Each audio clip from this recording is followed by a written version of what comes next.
فقد افترى إثما عظيما. بسم الله الرحمن الرحيم. السلام عليكم ورحمة الله وبركاته. إن الحمد لله نحمده ونستعينه ونستغفره ونعوذ به من شرور أنفسنا وسيئات أعمالنا. من يهده الله فلا مضل له ومن يضلل فلا هادي له. أشهد أن لا إله إلا الله وحده لا شريك له وأشهد أن محمدا عبده ورسوله.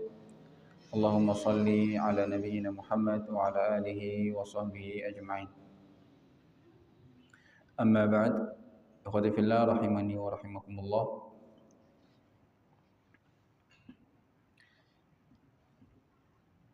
Pada kesempatan hari ini insyaallah kita akan melanjutkan pembacaan kitab dari Uqudul Juman fi Durusi Syahri Ramadan yang alhamdulillah sudah masuk pada pembahasan tentang beberapa pertanyaan yang sering terulang di bulan Ramadan. Pertanyaan-pertanyaan ini selalu terulang karena memang banyak di antara kaum muslimin yang mungkin dia tidak tahu dari awal atau memang dia sudah tahu kemudian ketika datang bulan Ramadan lupa lagi. Kemudian karena dia tidak yakin, hal seperti ini membuat dia ragu dalam ibadahnya. Ya, ini pentingnya ilmu ya. Pentingnya ilmu. Ketika seseorang tidak memiliki ilmu, itu menyusahkan dirinya sendiri. Dia tidak punya keyakinan. Akhirnya dia ragu dalam segala hal. Akhirnya dia tidak yakin. Kemudian bisa jatuh pada syubhat, bahkan bisa tersesat dan lain sebagainya. Repot sendiri. Tapi ketika seseorang membekali dirinya dengan ilmu, jelas ya, dia akan dimudahkan dalam segala urusan insyaallah. Baik, Syekh berkata, "Fahadhihi abrazul masail allati yakthuru as-su'alu 'anha fi syahri Ramadan." Di bawah ini akan kita sebutkan permasalahan-permasalahan yang paling menonjol selalu terulang ditanyakan dalam pengajian-pengajian di dalam bulan Ramadan. Maka sebelum ditanyakan kita coba jelaskan terlebih dahulu. Yang pertama, tabyitun niyyati minal lail wa hal yajibu tabyitun niyyati likulli yawm. Yaitu meniatkan puasa dari malam hari. Meniatkan puasa dari malam hari. Dan apakah setiap malam atau setiap hari harus diniatkan? Kita tahu bahwasanya Nabi SAW bersabda dalam hadis yang diriwayatkan oleh Umar bin Khattab Amirul Mukminin. Nabi bersabda, "Innamal a'malu binniyat." Setiap amalan itu tergantung pada niatnya. Sehingga kita harus menjaga betul niat ini. Dan secara sederhana niat itu terbagi menjadi dua macam. Ada niyatul amal, yaitu niat amalan itu sendiri. Yang kedua niyatul ma'mulilah. Niat amalan itu untuk siapa? Niat amalan itu sendiri yang membedakan antara kebiasaan kita sebagai manusia normal dengan sebuah ibadah. Seseorang ada yang sama-sama mandi, tapi yang satu mandinya pengen seger, yang satu mandinya untuk mengangkat hadas besar misalnya, untuk beribadah. Seseorang ada yang melakukan gerakan-gerakan sholat yang mirip seperti olahraga, dia niatnya hanya peregangan misalnya. Ya. Sebagian lagi melakukan gerakan-gerakan itu diniatkan untuk ibadah. Nah, inilah faedahnya sebuah niat dalam sebuah ibadah. Niat pun membedakan antara satu ibadah dengan ibadah yang lain.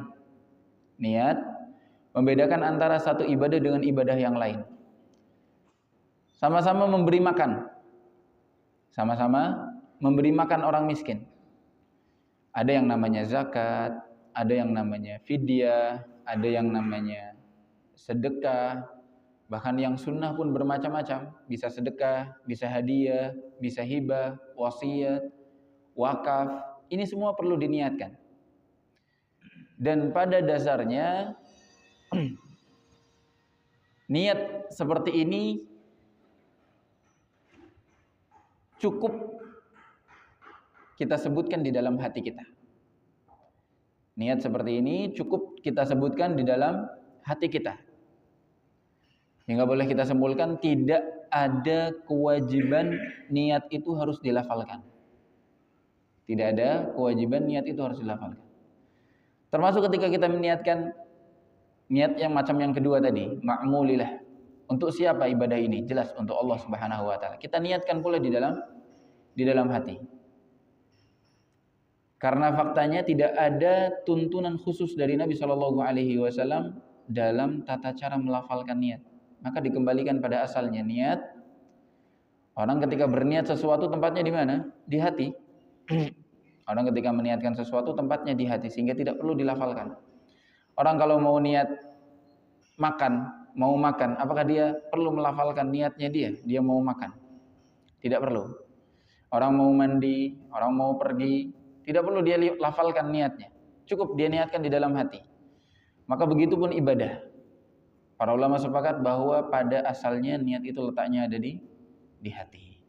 Bahkan sebagian ulama mengatakan bahwa ketika seseorang mengharuskan, mewajibkan melafalkan niat, ini dikritiki oleh sebagian ulama, bahkan mereka mengkategorikannya sebagai mengada-ngada dalam sebuah amalan ibadah atau sebuah perkara agama.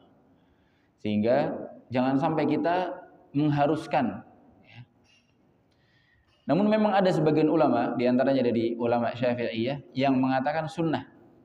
Hanya sebatas sunnah, dianjurkan melafalkan niat. Itu pun bagi mereka yang memiliki uzur. Seperti was-was, tidak tenang hatinya. Dia lafalkan niat agar teteg, istilah orang kita. Namun sekali lagi, maksimal hanya sunnah. Menurut pendapat yang kami yakini, sampai saat ini tidak perlu dilafalkan niat, bahkan khawatir terjatuh ketika kita mengharuskan, khawatir terjatuh pada sebuah bid'ah. Kemudian kita masuk pada permasalahan. Ibadah puasa pun sama seperti ibadah yang lain harus diniatkan. Nah, pertanyaannya, apakah wajib meniatkan dari malam?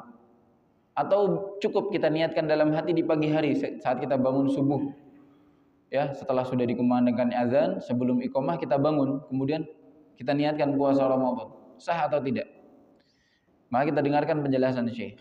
Yajibu tabiitu niyatis shiyami minal lail fi shaumil wajib.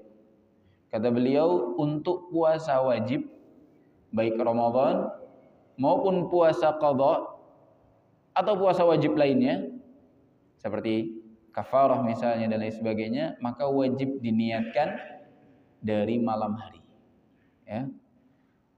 Maksimalnya sebelum subuh. Sebelum subuh sudah diniatkan kita mau berpuasa.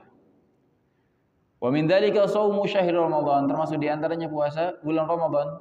Li hadits Hafsah radhiyallahu anha anna Nabiy sallallahu alaihi wasallam qala, dalam hadis yang diriwayatkan oleh istri Nabi sallallahu alaihi wasallam, putri dari Amirul Mukminin Umar bin Khattab, Hafsah. Nabi sallallahu alaihi wasallam bersabda, "Man lam yujmi'is siyama qabla al-fajr fala siyama lah." Siapa yang belum meniatkan puasa sebelum fajar, sebelum subuh, fala siyama lah, maka dia tidak sah puasanya. Subhanallah. Pertanyaannya, kenapa harus meniatkan dari malam hari? Apa bedanya? Yang penting kan kita belum makan. Yang penting dari subuh kita belum makan. Apa salahnya kita niatkan dari jam 7 misalnya? Maka di sini difahami bahwa al-hikmatu min ishtirati tabyitin niyyati minal lail hiya an yakuna jami'un nahar mashmulan bi niyyati shaum. Tujuannya apa? Agar seluruh siang tercakup oleh niat kita. Artinya ibadah puasa itu definisinya adalah al-imsak bi niyyati shaum. Al-imsak 'anil mufattirat biniyatis shaum min tulu'il fajri ila ghurubish syams. Ibadah puasa itu definisinya secara umum menahan diri dari segala yang membatalkan, dari mulai terbitnya fajar sampai terbenamnya matahari. Artinya seluruh siang, dari mulai terbitnya fajar sampai terbenamnya matahari, kalau seandainya 12 jam, maka 12 jam itu harus tercover oleh niat ibadah puasa kita. Ketika ada 1 jam, 2 jam terlewat tanpa kita niatkan lebih dulu, maka tidak sah puasanya. Ya. Maka di sini disebutkan man lam yujmi'is siyama minal lail atau qabla al-fajr fala siyamalah. Dan ini khusus untuk puasa wajib. Sehingga seseorang ketika bangun di waktu pagi, misalnya jam 6 atau jam setengah 6, kemudian dia niatkan puasa Ramadan, maka tidak sah puasanya. Walidzalika la yushtaratu hadha asy-syartu fi shaumin nafilah. Oleh karena itu di dalam puasa sunnah tidak diwajibkan, tidak harus. Dalam puasa sunnah tidak diharuskan. Bahkan yang ada di riwayat yang sampai kepada kita dari Nabi Shallallahu Alaihi Wasallam, beliau pernah berpuasa sunnah niatnya di siang hari. Ya, Nabi Shallallahu Alaihi Wasallam adalah termasuk tauladan dalam kesederhanaan. Ya. Beliau itu setiap hari ya, akan melihat paginya ada makanan atau tidak. Bertanya kepada istri-istri beliau, ada makanan atau tidak hari ini? Kalau ada makanan, alhamdulillah beliau makan di hari itu, tidak berpuasa. Tapi kalau seandainya ternyata istri-istrinya belum punya makanan, tidak ada yang bisa dimakan, tabungan mungkin lagi kosong, beras lagi habis misalnya, atau gandumnya lagi habis, sudah gampang Nabi Shallallahu Alaihi Wasallam langsung berniat puasa sunnah. Nah, ini khusus puasa sunnah boleh dimulai niatnya setelah fajar. Faman 'alima anna ghadan Ramadan wa min 'adatihi annahu yasumu asy-syahra faqad bayyata an-niyata min al-lail. An-niyah tatba'ul ilm. Niat itu mengikuti kesadaran kita. Sama seperti ketika kita mau makan, yang penting kita sadar itu makan, ya sudah, berarti kita sudah niat makan. Sama seperti kita mau ke masjid, kita sadar ke masjid mau sholat, berarti kita sudah niat. Kita tahu apa yang kita kerjakan, berarti kita sudah niatkan. Sehingga tidak perlu dilafalkan. Sehingga Syekh mengatakan siapa yang sadar bahwasanya besok sudah masuk bulan Ramadan dan dia sudah terbiasa puasa di bulan Ramadan, maka dia dianggap sudah berniat puasa Ramadan. Dia sudah dianggap telah berniat berpuasa Ramadan. Lain hal kalau misalnya ada seseorang, dia nggak pernah peduli dengan tanggalan Hijriyah misalnya. Dia fokusnya hanya tanggalan Masehi, ya. Januari, Februari, Maret, April, Mei, Juni. Dia nggak tahu Zulhijjah, dia nggak tahu Ramadan, nggak tahu Syawal, nggak tahu Sya'ban. Ya. Bahkan nggak peduli, nggak cari tahu juga. Tiba-tiba dia bangun di pagi hari, kemudian ada yang ngasih tahu, "Akhi, hari ini sudah mulai tanggal pertama Ramadan." Kemudian dia mau berpuasa, di saat seperti itu dia tidak sah puasanya. Karena dia belum berniat dari sebelum subuh.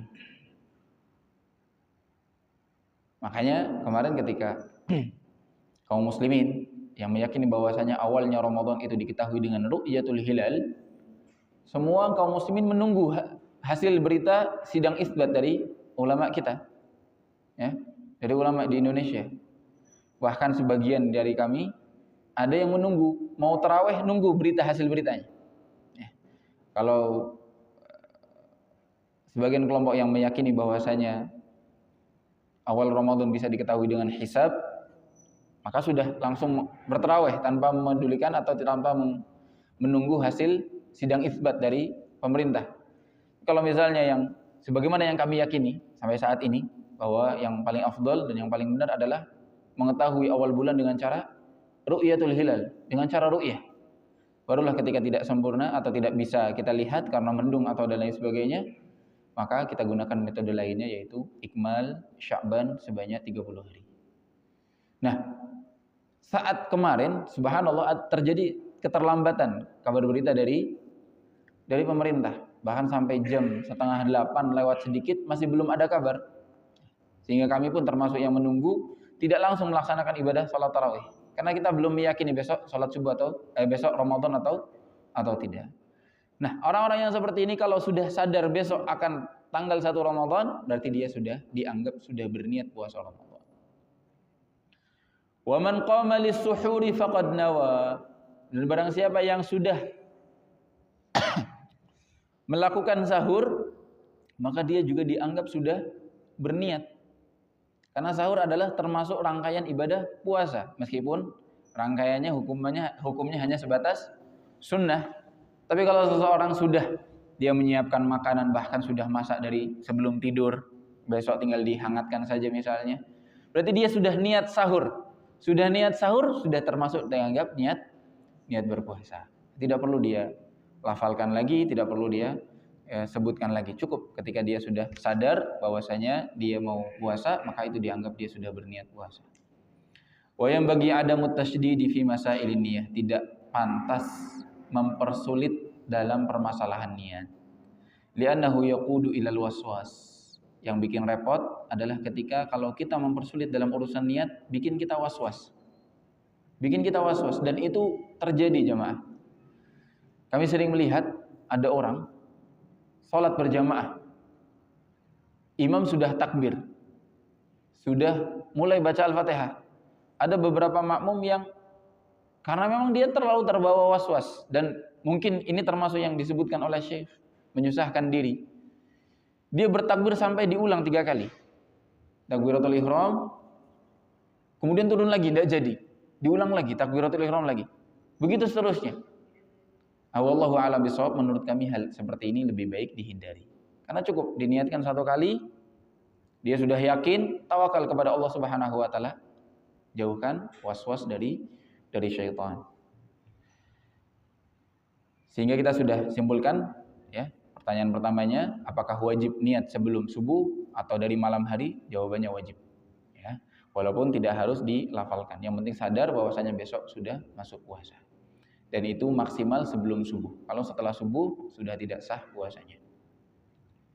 Pertanyaan keduanya, apakah wajib ya diniatkan di setiap hari besok mau puasa malamnya harus niat?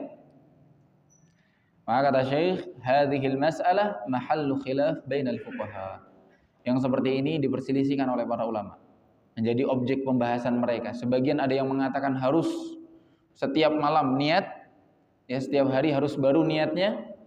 Sebagian lagi mengatakan tidak perlu, cukup di awal bulan saja. Kalau dia niatkan langsung besok selama 30 hari saya berpuasa Ramadan, maka sudah cukup niatnya mewakili sampai akhir Ramadan. Ya, kata Syekh, wal qaulur rajih la yushtaratu niyatun likulli yawm. Yang menurut beliau, pendapat yang kuat yang beliau pilih adalah tidak harus setiap hari. Wa inna ma yakfi an yanwiya awwal syahr. Cukup niat di awal bulan. Kemudian dia niatkan dalam 1 bulan dia akan berpuasa bulan Ramadan. Jadi kalau seandainya besoknya dia bangunnya terlambat misalnya, qadarullah kalau kelelahan di malam hari tidak sengaja, dia bangun kesiangan, maka cukup dia langsung berpuasa karena dia sudah niatkan dari awal bulan. Dari awal bulan. Illa idza qata'a as-shauma li'udhr, kecuali kalau seseorang puasanya terputus karena sebuah uzur. Kalau orang yang puasanya full 1 bulan nyambung, tidak perlu lagi dia tajdid niyah, tidak perlu lagi dia ngulangin niat. Tapi kalau dia ternyata di pertengahan Ramadan dia perlu safar jauh dan melelahkan, dia memilih untuk mengambil rukhsah tidak puasa, artinya puasa 1 bulan ini terputus. Atau seorang wanita misalnya, dia datang tamu bulanannya, sehingga dia terhalangi untuk menjalankan ibadah, termasuk tidak bisa puasa, maka di situ dia ibadahnya telah terputus. Ketika dia ibadahnya telah terputus, kemudian besok dia sudah suci, ya dia mau puasa lagi, maka dia mulai lagi niat baru. Ya. Dia mulai lagi niat baru dan dia niatkan sisa dari bulan Ramadan. Langsung bisa seperti itu. Illa idza qata'a as-shauma li udhrin fala budda min tajdidin niyyah ka'an yuftira li maradin aw safar, karena sakit atau safar, aw tuftira al-mar'atu li ajli al-haid, wanita tidak berpuasa karena haid, Yang seperti ini kata Syekh, fala budda min tajdidin niyah, harus diulangi niatnya. Ya, ketika selesai bersih atau selesai uzurnya, besok dia mau puasa lagi lanjut, maka dia mulai dari awal lagi niatnya. Ya. Dia masuk Ramadan lagi. Amma idza lam yaqta'is shaum fatakfi niyyatun min awwali syahri Ramadan. Kalau tidak terputus maka cukup niat di awal bulan Ramadan. Ini permasalahan pertama. Permasalahan kedua yang disebutkan oleh Syekh setelah permasalahan niat, di antara permasalahan yang sering terulang. Apa hukumnya tazawwuqut ta'am athna as-shiyam? Mencicip-cicipi makanan saat berpuasa. Apa hukumnya? Yang diyakini oleh jamaah. Jamaah meyakini apa?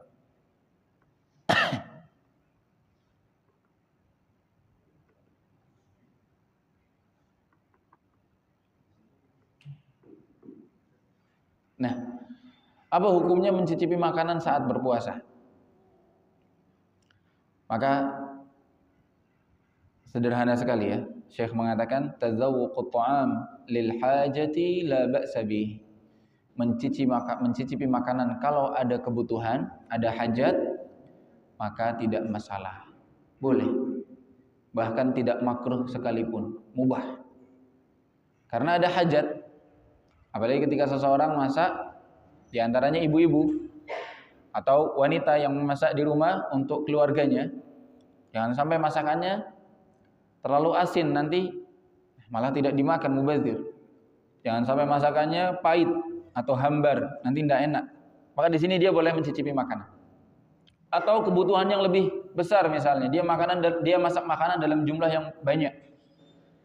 Ada hajatan, atau contoh sekarang kita lagi ada buka puasa bersama. Ini perlu dicicipi, jangan sampai makanannya ya ternyata basi mungkin atau tidak layak, ya. Nasinya kurang matang mungkin. Ini Pak Haji mau langsung nyicipi atau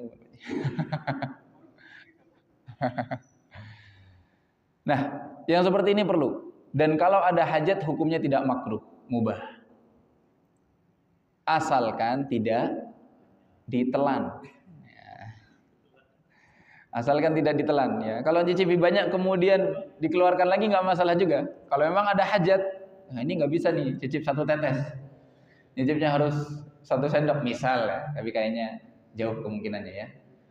Yang terpenting syaratnya apa? Dia tidak ditelan. Ya, mencicip kemudian diludahkan, dibuang. Ya.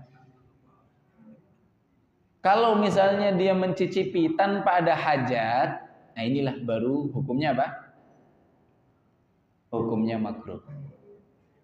Dan tidak membatalkan, sekali lagi, selama tidak ditelan. Kalau ditelan ya jelas dia batal. Gampang sekali. Kata Syekh, tazawwuqut ta'am lil hajati la ba'sa bih. Wa tazawwuquhu li ghairi hajah makruh. Kalau tidak ada hajat, tidak ada keperluan, makruh. Kayak kita misalnya, bukan kita yang masak, tapi kita ke dapur ikut-ikut nyicip, ini hukumnya makruh. Kalau ditelan jadi haram, batal puasanya. Ya, biasanya yang tukang cicip itu safe ya.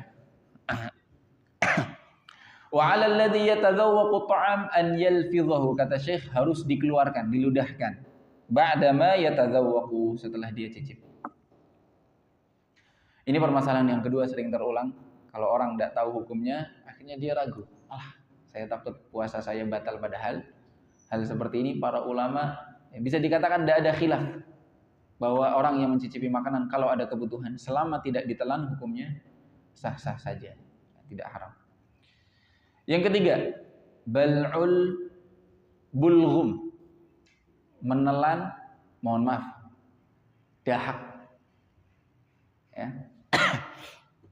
Menelan dahak atau ludah yang semisalnya, liur, ya mohon maaf kalau sedikit kurang pantas dibahas, tapi tetap perlu dibahas, namanya fikih ya.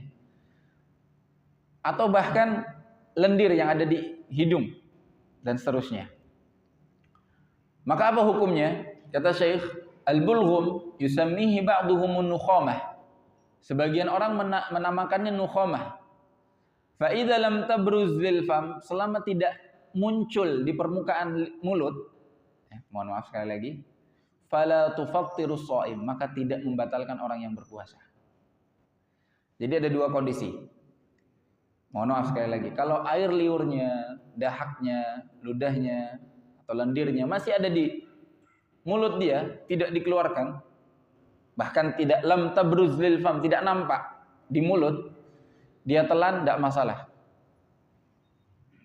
Tidak ada khilaf di dalam masalah ini. Insya Allah tidak batal. Ya. Yang jadi masalah adalah ketika dia sudah tampakkan di mulut. Nah, sudah keluar, atau sudah nempel di bibir, kemudian mohon maaf, ditelan. Nah, yang seperti ini mahallu khilaf kata para ulama. Ini menjadi objek khilaf di antara para ulama. Ada yang mengatakan yang seperti ini membatalkan, namun sekali lagi pendapat yang dipilih oleh Syekh, hal tersebut tidak membatalkan. Hanya saja sebatas makruh saja. Ya, menurut Syekh. Kenapa? Apa alasannya? Li'annaha laysat aklan wala syurban. Yang seperti ini, orang menelan ludah tidak dinamakan makan ludah, tapi hanya menelan saja. Dia disebut minum ludah. Ya. Yang jadi permasalahan kalau seseorang tadi sudah dikeluarkan, apalagi mohon maaf sampai dikumpulkan kemudian baru ini ya. Kalau misalnya ada, ya kalau ada berarti parah sekali ya, jorok sekali ya. Tapi kalau misalnya ada, ini menjadi pembahasan ulama apakah batal atau tidak. Dan menurut Syekh itu tetap tidak membatalkan karena tidak dianggap makan dan minum. Tapi kecuali kalau sudah lepas dari mulut, nah ini ya tidak boleh ya. Sudah lepas dari mulut kemudian dimasukkan lagi, ini jelas membatalkan. Bahaya. Tapi meskipun Syekh memilih bahwasanya kalau selama belum keluar ditelan tidak masalah, Syekh tetap mengatakan al-aula an yalfidhaha, lebih baik dikeluarkan, dibuang. Ya. Untuk apa? Khurujan minal khilaf, cari aman. Ya. Karena kalau tidak dikeluarkan langsung ditelan masih masuk resikonya. Kalau misalnya pendapat yang benar adalah batal, ya berarti dia puasanya batal. Tapi masih ada resiko lagi. Kalau misalnya yang benar pendapat tidak batal, berarti dia tidak batal. Hal yang meragukan ini menurut ulama lebih baik ditinggalkan. Ya, kita tinggalkan, lebih baik cari aman ya dengan dibuang. Tapi kalau misalnya dalam kondisi yang memang sulit, karena memang sulit kalau setiap saat kita meludah ya. Sedangkan ludah atau liur setiap saat keluar. Bahkan tidak puasa pun liur keluar, ya. Ada air yang keluar dari sela-sela lidah kita atau mulut kita. Hal seperti ini kalau setiap saat kita punya liur kemudian dikeluarkan, masyaqqah. Dan kaidahnya dalam agama, al-masyaqqah tajlibut taysir. Selama menyulitkan ya sudah. Cari yang mudah. Ya, dan mudahnya menurut para ulama hal seperti ini tidak perlu harus dikeluarkan. Ini permasalahan yang ketiga yang sering terulang. Kita masuk pada permasalahan yang keempat. Ini juga sering terulang dan sering kali membuat kita ragu-ragu. Yaitu al-aklu wa syurbu waqta adzanil fajr. Makan dan minum di saat azan subuh. Makan dan minum di saat azan subuh. Sah atau tidak puasanya? Gimana menurut jamaah? Apa hukumnya? Saat azan subuh, saat azan berkumandang kita tetap makan. Habiskan tetap. Tapi sedikit, jangan banyak. Sedikitnya seberapa, Pak? Yang di mulut. Yang di piring. Oh, bukan yang di piring.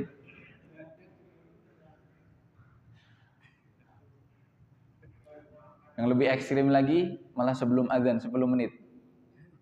Waktu apa? Waktu imsak. Kalau Bapak Ibu lihat jadwal imsak itu 10 menit sebelum azan. Ini gimana? Jelas ya.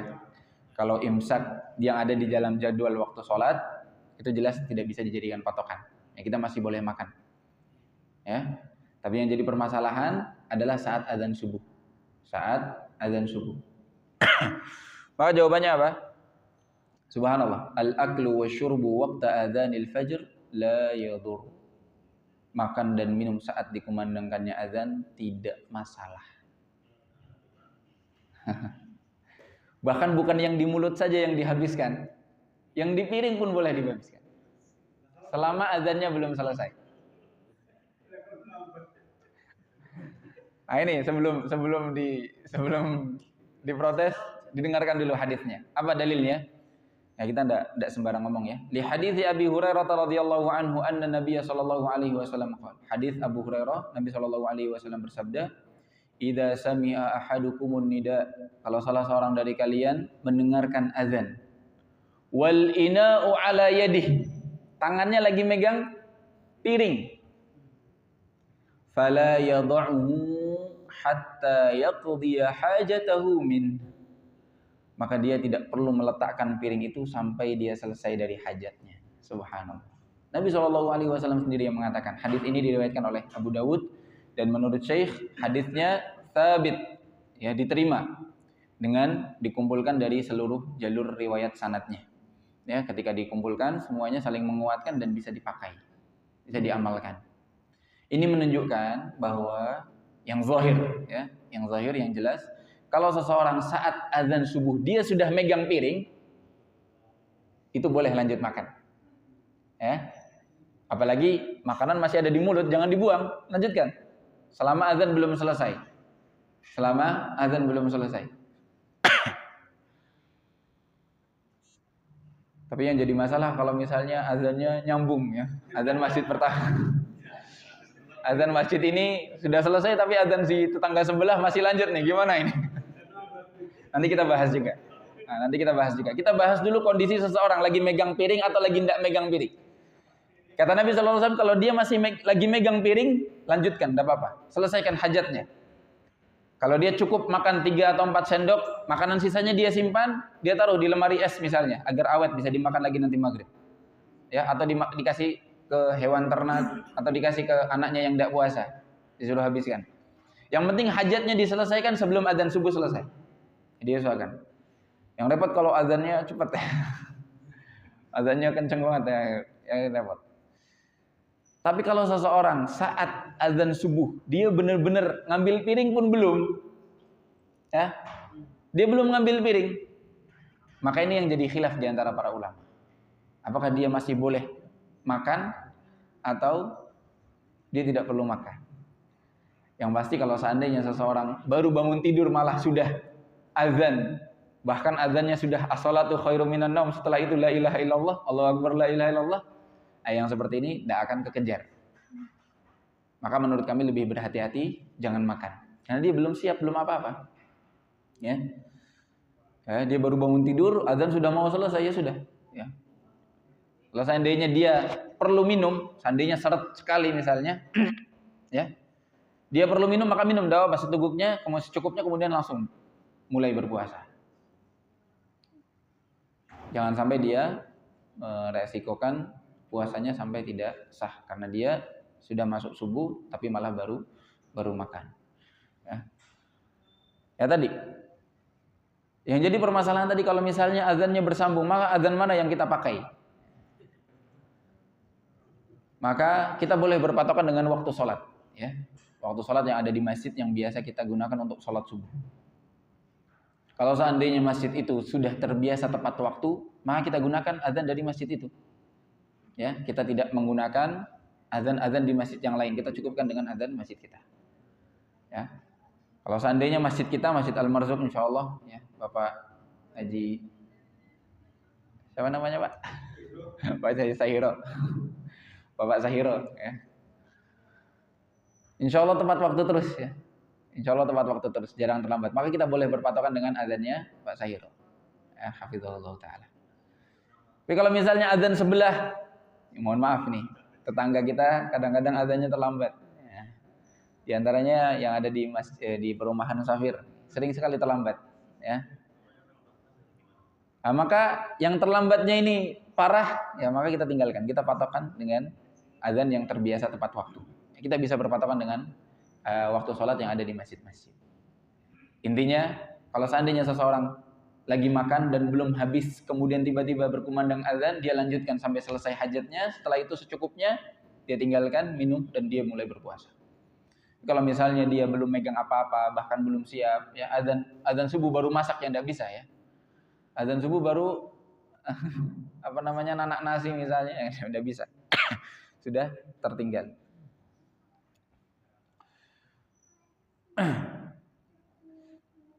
Alasan berikutnya, menurut beliau, summa innal fajra, selain dalil dari hadis Nabi SAW tadi, kata beliau, summa innal fajra la yatla'u duf'atan wahidah. Subuh itu tidak terbit dalam waktu yang singkat. Ya, subuh itu terbitnya bertahap-tahap. Wa innama yastabinu syai'an fa syai'an. Nampaknya sedikit demi sedikit. Walihada law raqaba ithnanil fajr farubbama yakhtalifani fi tahdidi waqti bidayati tulu'i. Kalau seandainya ada dua orang menunggu-nunggu fajar, ya, di tempat yang berbeda, ya, di tempat yang berbeda, meskipun jaraknya tidak terlalu jauh, pasti waktunya akan berbeda. Si fulan mengatakan terbit fajar jam segini, si fulan lagi mengatakan enggak, lewat sedikit lagi, lebih sedikit, berapa menit misalnya, atau berapa detik misalnya. Itu karena memang apa? Terbitnya fajar sedikit demi sedikit, dari waktu ke waktu, dari tempat ke tempat. Maka dari sini menjadi dasar, selain hadis yang diterima tadi, riwayat Abu Dawud, menjadi dasar juga bahwa saat dikumandangkannya azan itu masih proses terbitnya fajar, bukan azan itu terbit fajar sudah sempurna, ya. Kecuali yang tadi, kalau azannya terlambat 5 menit atau 15 menit, ya itu berarti pas azan dia terbit fajarnya sudah sempurna. Tapi kalau yang azannya tepat waktu, sesuai dengan waktunya, di awal waktu dia azan, artinya di saat itu matahari masih proses terbit, tapi belum terbit secara sempurna. Atau fajar, mohon maaf, bukan matahari, ya. Matahari baru dalam proses terbitnya. Dalil yang ketiga adalah Allah Subhanahu wa taala berfirman dalam surat Al-Baqarah, dalam ayat yang panjang, hampir 1 halaman, ya.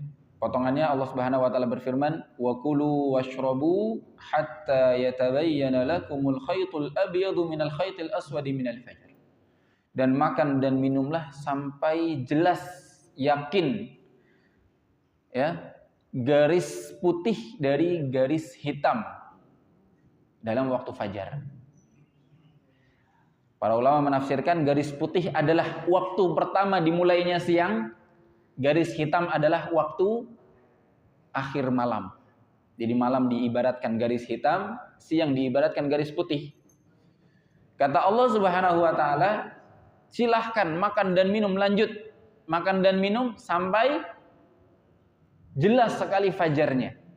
Maka di sini menunjukkan bahwa kata Syekh, al-aslu baqaul lail, hukum asalnya adalah malam. Malam itu yang membuat kita yakin. Fajar belum bisa kita terima sampai kita benar-benar mendapati kabar yang meyakinkan. Ya. Malam belum berubah menjadi fajar sampai benar-benar ada sumber yang membuat kita yakin bahwasanya fajar sudah terbit. Di antaranya tadi, ya, azan berkumandang sudah selesai lewat beberapa menit dan sudah yakin ada fajar sudah terbit. Tapi kalau misalnya kita masih ragu, ya tadi, karena masih baru awal-awal takbir Allahu Akbar dan kita masih makan, ya ini berarti kita masih boleh makan karena belum yakin fajarnya terbit. Ya, seperti itu. Atau belum sempurna istilahnya. Walihada man kana ya'kul aw yashrab wa adzana al-muadzin li salatil fajr la haraja alaihi an yukammila aklahu wa syurbahu hatta yafrugha al-muadzinu min al-adzan. Kata Syekh, siapa yang dikumandangkan azan dia masih makan, maka silahkan dia teruskan sampai azan selesai. Jadi kita tidak bisa merubah status malam menjadi siang sebelum benar-benar kita yakin. Dan ini menjadi kaidah yang dipakai oleh para ulama dalam ilmu fikih. Ya, ilmu usul fikih atau ilmu qawaid fikhiyah yang membuat kita mudah dalam menyimpulkan sesuatu. Kaidahnya adalah al-aslu baqa'u ma kana 'ala makan. Atau seringkali disebutkan juga dalam istilah lain al-istishab. Yaitu ketika kita ragu antara dua hukum A atau B, maka kita lihat mana yang asal. Kalau yang asalnya adalah A, maka kita tidak boleh berpindah ke B sebelum kita yakin. Kalau kita ragu, maka kembali ke asal. Pegang A-nya. Contoh diantaranya orang misalnya ragu, dia sudah hadas atau belum. Tapi dia yakin sebelumnya dia sudah berwudu. Dia yakin misalnya tadi waktu asar misalnya, di waktu asar dia sudah wudu misalnya. Dia yakin tadi dia sholat asar baru lewat beberapa menit misalnya atau beberapa jam. Kemudian datang ke masjid ini mau sholat tahiyatul masjid. Dia ragu, mana tadi batal atau enggak ya? Mohon maaf, kentut atau tidak misalnya. Artinya permasalahan kentut atau tidak, permasalahan hadatnya dia itu yang ragu, ya kan? Tetapi wudunya saat sholat asar dia yakin dia telah berwudu. Maka di sini kata para ulama untuk memudahkan dia boleh berpegang teguh dengan keyakinan asalnya. Asalnya dia masih suci, yang ragu ini ditinggalkan. Kata Nabi SAW, "Da' ma yaribuk ila ma la yarib." Tinggalkan yang meragukan kepada sesuatu yang tidak meragukan. Sehingga sekali lagi, ikhwas sekalian dirahmati Allah Subhanahu wa taala, boleh seseorang berpegang teguh dengan asal sampai perubahan itu ya kita yakini dengan seyakin-yakinnya. Atau sebaliknya, seseorang misalnya ragu wudunya misalnya. Tapi dia yakin, dia ingat betul jam sekian dia tadi ke toilet, buang hajat misalnya. Giliran dia mau sholat, azan asar misalnya, dia ragu, anak tadi udah wudu belum ya di toilet ya. Kalau yang seperti ini, maka dia pegang teguh apanya? Hadatsnya, wudunya yang dia ragu. Maka dia berkeyakinan bahwasanya dia belum berwudu. Karena dia yang yakin adalah hadatsnya. Ya, yang dia ragu anak udah berwudu atau belum.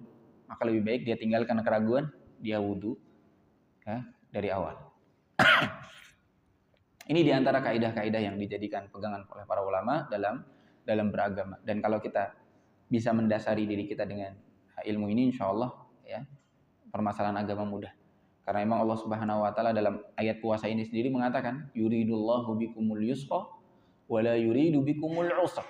Allah tidak ingin yang sulit, Allah inginnya yang mudah bagi kita. Lalu Syekh menyinggung tentang masalah sahur, ya, tentang masalah sahur. Was-suhuru lis-shaimi sunnah. Cara bacanya yang benar, kalau kita ingin menyebutkan proses perbuatan makan sahur, itu disebut dalam bahasa Arab suhur, menggunakan masdar. Tapi kalau kita mau menyebut makanannya, maka makanan itu dalam bahasa Arab disebut sahur. Sama seperti wudu. Berwudu bahasa Arabnya apa? Wudu. Wudu'un. Tapi kalau air yang digunakan untuk berwudu dalam bahasa Arab disebut wudu. Wawunya pakai fathah. Ya. Jadi kalau kita mau bilang makan makanan sahur, ya benar ya. Kalau dalam bahasa Arab. Tapi kalau kita menyebutkan prosesnya, di sini Syekh mengatakan was-suhur. Perbuatan seseorang makan sahur lis-shaimi sunnah. Bagi orang yang berpuasa hukumnya hanya sebatas sunnah. Namun disebutkan dalam beberapa riwayat, disitulah keberkahannya seseorang. Fa inna fis sahuri barakah. Maka hendaknya sebisa mungkin tidak meninggalkan proses sahur. Waqad amara bihin Nabi sallallahu alaihi wasallam faqala tasahharu fa inna fis sahuri barakah. Nabi memerintahkan untuk bersahur. Tasahharu fa inna fis sahuri barakah. Dalam makanan sahur itu ada keberkahan. Waqal Nabi SAW juga bersabda, faslun ma baina siyamina wa siyami ahli kitab aklatus sahar. Yang membedakan antara puasa kita dengan puasanya ahlul kitab, baik dari Yahudi maupun Nasrani, adalah makan sahur. Ya. Jadi yang menjadi keistimewaan umat Islam dalam ibadah puasa mereka identik dengan makan sahur. Makanya kita jangan meremehkan makan sahur. Wa sunnatu ta'khiruhu ila qubaili adzanil fajr. Dan sunnahnya diundur sampai mendekati azan subuh. Ya. Bukan diundur sampai azan subuh ya, meskipun tadi kalau sudah megang makanan boleh lanjut, tapi sebelum azan subuh. Ya, mendekati azan subuh. Karena tadi kalau mendekati azan subuh tadi ya bisa berisiko kalau dia memang belum siap apa-apa malah terlambat. Wa yahsulu as-suhuri bi aqalli ma yatanawaluhu al-insan min ma'kul aw mashrub. Makan apa saja sudah dianggap sahur. Ya. Dan yang paling afdal kata Syekh at-tamr, liqauli Nabi sallallahu alaihi wasallam, ni'ma sahuril mu'min at-tamr. Sebaik-baik sahurnya seorang mukmin adalah kurma yang kering, ya, tamr. Wa yanbaghi an yastahdiral muslimu inda sahur tatbiqas sunnah hatta yu'jara ala dzalik. Ya, ada orang yang sahur Ya, tapi pahalanya tidak sesempurna orang sahur lainnya. Kenapa? Yang sempurna pahalanya adalah ketika dia saat sahur benar-benar sedang ingin mempraktekkan sunnahnya Nabi Shallallahu Alaihi Wasallam. Nah, sebagian ada orang sahur ya karena dia lapar. Yang penting puasanya kuat seperti itu. Tapi tidak menghadirkan dalam hati dia, oh ini sunnah Rasul, ini Nabi yang menyuruh, makanya saya sahur. Walaupun dia merasa kalau saya tidak sahur juga kuat, insya Allah tidak makan sampai maghrib. Tapi dia benar-benar tetap meskipun dia kenyang, ya meskipun dia kenyang, dia tadi taraweh sudah makan lagi misalnya ya, pas subuh atau sebelum subuh dia merasa kenyang, maka tetap disunnahkan bagi dia untuk makan sahur minimalnya 1 biji kurma ya untuk menjalankan atau menunaikan sunnah Rasulullah Shallallahu Alaihi Wasallam. Ini terkait makan sahur. Taib. Selanjutnya adalah permasalahan iftar, permasalahan buka puasa. Al-waqtu fil iftar. Asy-Syaikh berkata, al-ibratu fi waqtil iftar ghurubus syamsi wa laysa al-ibratu bil adzan. Yang menjadi tolok ukur berbuka puasa adalah terbenamnya matahari bukan azan. Ya. Walaupun kita tahunya terbenamnya matahari dengan azan. Tapi kenapa Syekh sebutkan ini? Ingin mempermudah seseorang kalau seandainya azan tidak kunjung terdengar tapi kita sudah yakin melihat di ufuk matahari sudah terbenam seutuhnya, tidak terlihat lagi, maka sudah kita langsung berbuka puasa meskipun belum azan.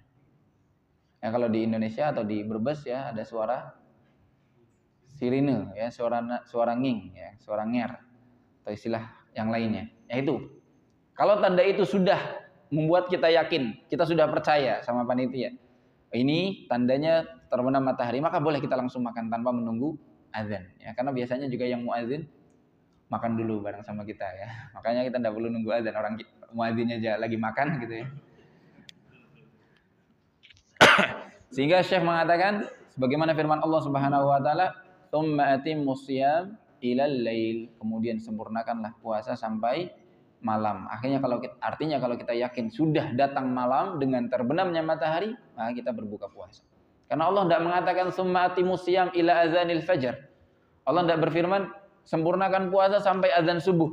Nah, kalau gitu kita benar-benar nunggu azan subuh, tapi Allah mengatakan sampai malam. Kalau kita sudah yakin malam sudah tiba, maka cukup bagi kita untuk menunaikan ibadah puasa, ya, menyelesaikan ibadah puasa. Dan itu bisa diketahui baik dengan waktu sholat, ya, jam tangan, ya, di aplikasi atau di jam dinding, atau dengan tanda tadi seperti yang di wilayah kita.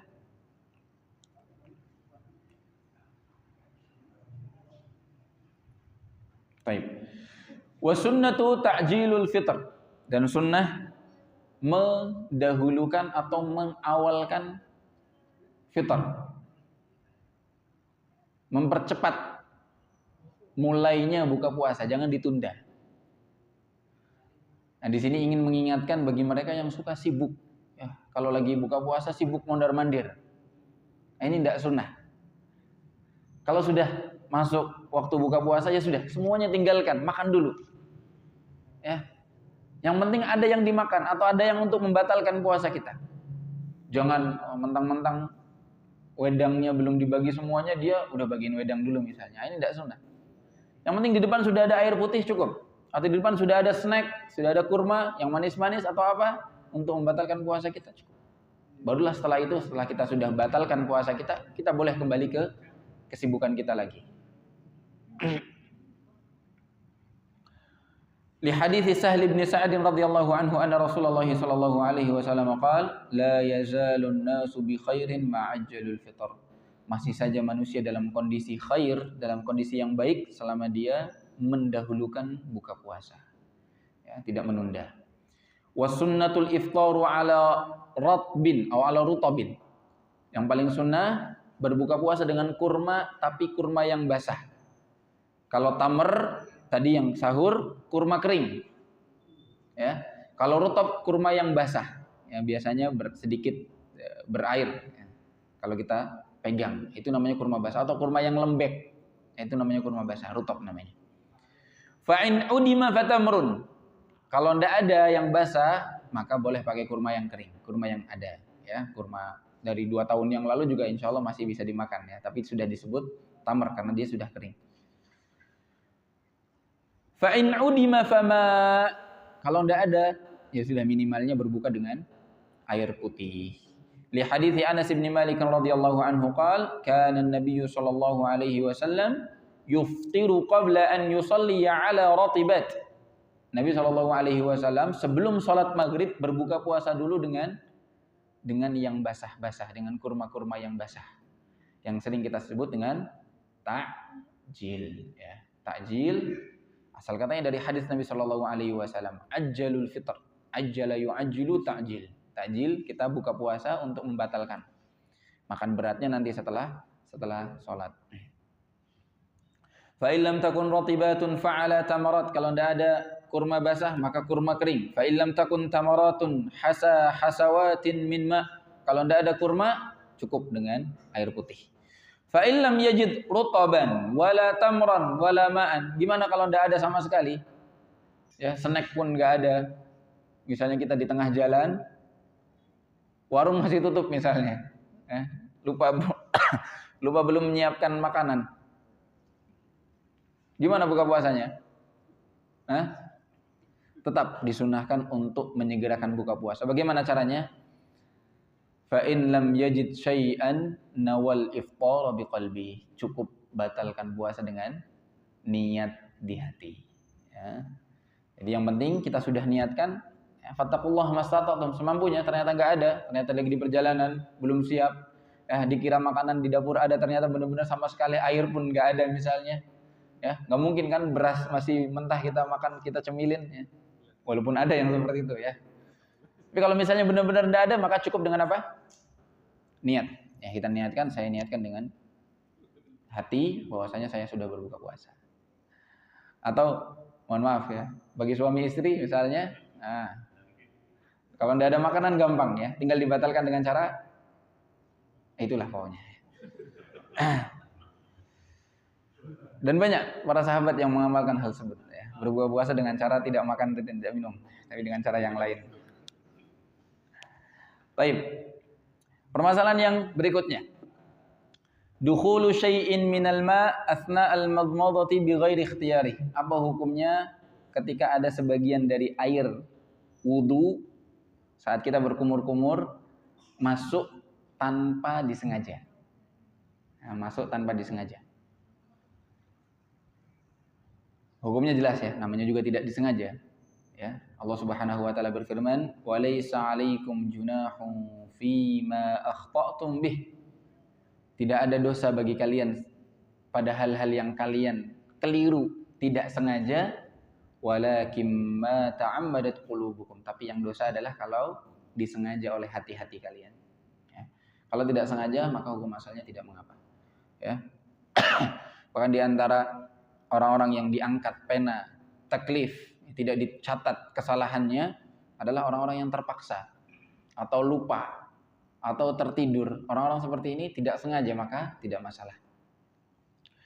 Namun perlu diperhatikan, ya, perlu diperhatikan seseorang sebisa mungkin tidak menyengaja, ya, berusaha sebisa mungkin membuang semua sisa air kumur dia dengan langsung tanpa ditunda-tunda, ya. Dan kalau bisa juga tidak terlalu berlebih-lebihan.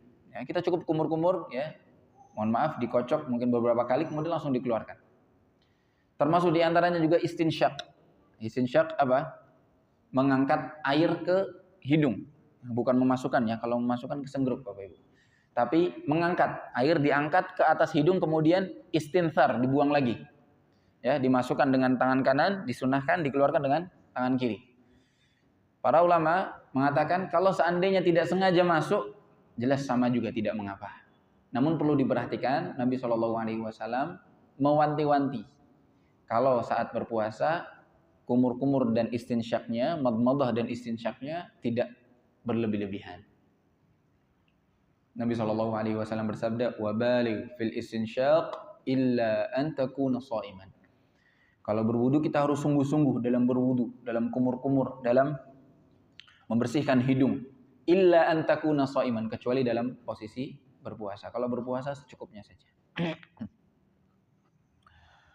Pertanyaan selanjutnya, isti'mal ma'junil asnan lis-shaim.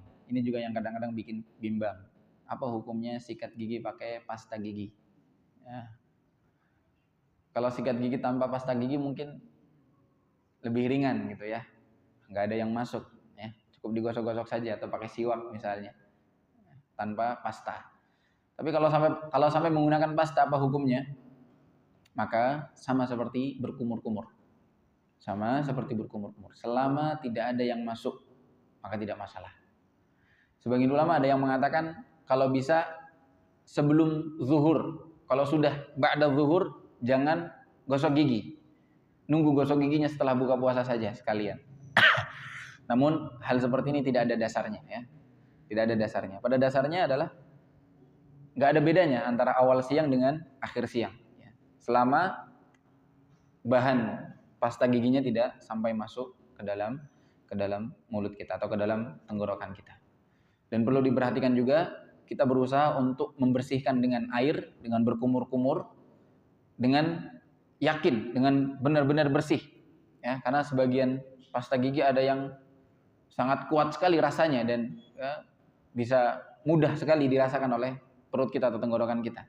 Maka hal seperti ini dijauhi. Ya, hal seperti ini dijauhi. Namun pada dasarnya kalau tidak disengaja dimasukkan ke dalam mulut, maka gosok gigi tidak masalah. Sama seperti halnya kalau misalnya ada seseorang yang tersisa makanan, sudah gosok gigi, biasanya kadang-kadang ada sisa-sisa yang tertinggal di sela-sela mulut. Hal seperti ini, kalau misalnya sisa makanan itu bisa kita rasakan, bisa kita ambil dengan lidah kita, kemudian kita keluarkan, kita buang, maka harus dibuang. Harus dibuang. Tapi kalau sisa-sisa itu kadang-kadang memang tidak bisa. Bentuknya yang saking kecilnya kita rasakan tapi tidak bisa kita jangkau, tidak bisa kita ludahkan. Ya, sudah langsung bercampur dengan liur. Maka hal seperti ini insya Allah tidak masalah. Ya. Tapi jelas yang paling afdal ya, selama kita bisa keluarkan, kita keluarkan. Pertanyaan berikutnya. Siyamu man asbaha junuban. Ada orang bangun setelah azan subuh dalam kondisi junub. Dalam kondisi junub. Sah enggak puasanya Bapak Ibu? Sah. Dia lagi hadas besar, Pak. Sah. Seseorang yang berpuasa dalam kondisi junub, puasanya sah. Ya. Karena yang dilarang ya adalah junub, proses junub ya. Sebelum junub melakukan hal-hal yang menyebabkan dia dalam kondisi junub setelah subuh. Selama yang dia lakukan penyebab junubnya dilakukan sebelum subuh, kemudian dia azan subuh ternyata dalam kondisi junub dan belum sempat mandi, tapi dia sudah selesai dari proses tadi, maka tidak masalah ya, meskipun dia mandinya baru setelah azan subuh atau setelah qomat, misalnya dia telat misalnya, kemudian dia baru mandi, berangkat ke masjid, salat subuh, selama dia tidak melakukan hal-hal yang membatalkan setelah azan subuh, maka tidak masalah. Ya. Yasihhu siyamu man asbaha junuban li'anna sha'ima ma'zunun lahu fil lailil aklu wasyurbu wal jima'u hatta yatabayyana al-fajr. Allah Subhanahu wa taala berfirman dalam surat Al-Baqarah tadi, "Uhilla lakum lailatas siyamir rafathu ila nisaikum." Boleh berhubungan suami istri dihalalkan di malam hari. Lalu Allah berfirman, "Wa kulu washrabu hatta yatabayyana lakumul fajr." Hatta yatabayyana lakumul khaytul abyadu minal khaytil aswadi minal fajr. Artinya kita boleh melakukan hal-hal yang dilarang di puasa dari mulai malam hari sampai terbitnya fajar. Jadi kalau misalnya hal itu kita lakukan, baik makan, minum, atau junub, sampai terbitnya fajar, maka kita sudah diizinkan meskipun mandi junubnya setelah subuh. Jadi di ayat ini disebutkan bahwasanya Allah halalkan berhubungan suami istri. Sebelumnya, kalau tidak salah, awalnya tidak dibolehkan. Ya, di malam hari tidak boleh. Bahkan mungkin kalau sudah berbuka puasa waktu maghrib, isya sampai seterusnya juga lanjut puasa sampai sahur subuh. Bahkan kalau tidak salah ada juga yang menyebutkan puasanya di awal-awal syariat itu kalau orang ketiduran di waktu maghrib, bangun di waktu isya, dia nggak boleh makan. Bukannya lagi nanti nunggu ya, maghrib berikutnya katanya. Ya. Atau yang semisalnya, wallahu a'lam.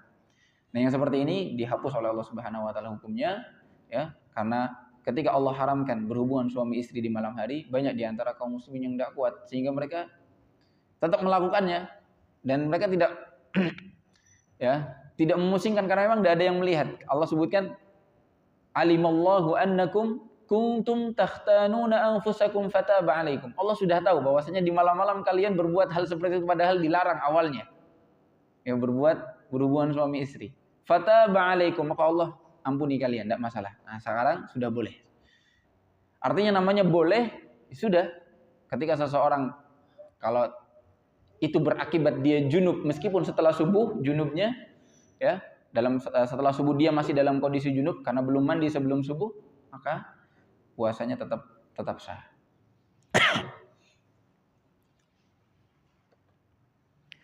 Taib.